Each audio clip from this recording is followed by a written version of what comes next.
रिलायन्समा as a स्टुडेन्टको रूपमा पनि र एज अ फ्याकल्टीको रूपमा पनि इन्भल्भ हुँदै गर्दा सरलाई रिलायन्सको सबभन्दा मन परेको पक्ष चाहिँ के लाग्यो सरलाई?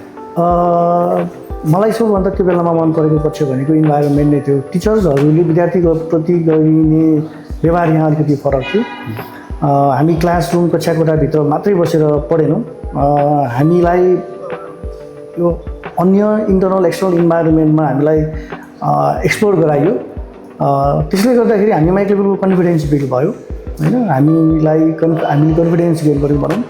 हामी बाहिरी संसारमा राम्रैसँग भिज्न सक्यौँ, हामीले राम्रोसँग चाहिँ बाहिरी इन्भाइरोमेन्टलाई बुझ्न सक्यौँ। त्यो एउटा सबल पक्ष थियो। त्यसले गर्दाखेरि हामीले कहिले पनि परिस्थितिहरूलाई कठिनाइहरूलाई चाहिँ हामीले कठिनाइका रूपमा बुझ्नु परेन है। हामीलाई राम्रो पक्ष के थियो भन्दाखेरि प्रब्लम्स आफ्नोमा प्रब्लम होइन भन्ने कुराको चाहिँ एउटा जड स्थापित गरायो हामीमा।